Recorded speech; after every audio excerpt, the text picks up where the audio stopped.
Salut à tous, c'est Axel de testmobile.fr. Aujourd'hui, on est au stand ZTE au MWC 2012 et on a en face de nous le Mimosa X, qui est le dernier appareil annoncé chez ZTE. C'est un appareil qui sera normalement disponible en France.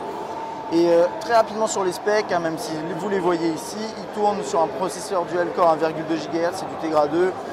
Il est écrit ici Ice Cream Sandwich. Dans la version qu'on va vous présenter ici, c'est de la 2.3.6, mais normalement la mise à jour devrait être prévue pour Q2, deuxième trimestre. Un écran 4.3 pouces, c'est du QHD, 1 Go de RAM, etc., 8 mégapixels. Bon, ça c'est bien, mais on va passer maintenant à l'appareil. Donc, écran, comme je vous le disais, 4.3 pouces, on voit ici. Il y a une caméra frontale là, 0,3 mégapixels. Quelques boutons sensibles ici, classique menu, retour accueil et recherche. Sur le côté droit, on n'a absolument rien. En haut, on a le bouton on-off, verrouiller, déverrouiller et le jack 3.5. À mon avis, ça c'est un micro secondaire, je pense. Le volume, les boutons de volume, le micro USB, rien en bas. Sur le haut, on a déjà vu, et l'appareil photo 8 mégapixels qui se trouve ici avec un flash LED juste à côté. On a une coque arrière qui a un léger relief. En termes de... Là, comme ça, quand je le vois de dos, il me fait quand même un petit peu penser au Galaxy Nexus. Alors, pas dans la version que j'ai devant moi, là, parce que c'est une version un peu spéciale, mais vous voyez, en termes de finition, là, ça ressemble quand même pas mal. Alors, c'est bien, même si c'est vrai qu'il y a un côté un peu similaire, mais ça veut dire aussi que là, niveau finition, on est sur quelque chose d'intéressant. C'est du plastique dur, donc c'est du plastique, mais il est dur et il tient bien en main, il n'y a pas de craquement là à vue de nez. Bon, on verra ça lors d'un test et on va regarder rapidement l'interface. On déverrouille.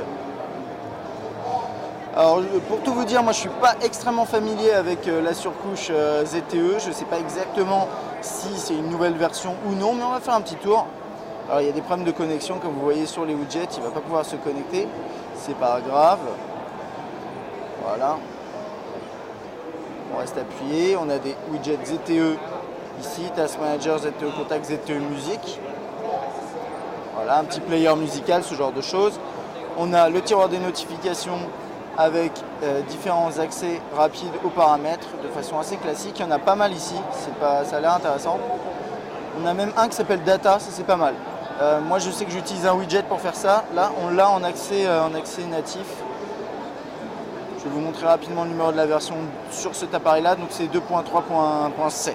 Voilà. Et il devrait passer sous la 4.0 au deuxième trimestre, comme je disais au début de la vidéo. On passe un appel. La surcouche a l'air assez propre, c'est plutôt clean, comme vous voyez là, c'est pas too much. Et je trouve ça assez sympa pour l'instant. Multitâche, classique Android ici, il n'y a pas eu vraiment de personnalisation. Le clavier.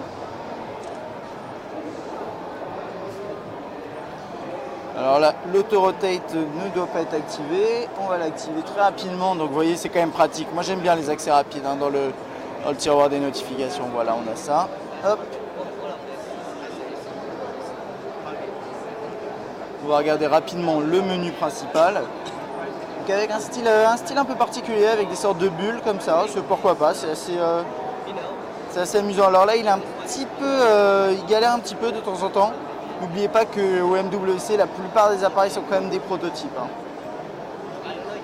Navigateur web, on va pas pouvoir y aller, il n'y a pas vraiment d'internet. Ça ressemble un petit peu au calendrier ICS. Donc à mon avis, quand il passera sous la 4.0, ça ressemblera encore un petit peu à ça. On va regarder rapidement l'appareil photo et puis on aura fait à peu près le tour pour une première prise en main. Voilà l'interface de l'appareil photo. Donc comme je vous le disais, c'est du 8 mégapixels. Voilà, ajuster certains paramètres, le flash, la balance des blancs, la géoloc, toutes les options ici. Vous voyez, vous pouvez changer les mégapixels et tout. Alors je disais 8 et je vois que ça s'arrête à 5. Donc à mon avis, c'est parce que vraiment la ROM n'est pas définitive. Il doit y avoir un petit truc qui bloque ici. Et au niveau de la vidéo, je vais regarder également, on peut filmer en 720p et il n'a plus trop de batterie. bon, de toute façon, je pense qu'on a fini pour ce petit tour hein, du ZTE Mimosa X. Bien sûr, on aura l'occasion de le découvrir plus en profondeur lors d'un test. À bientôt.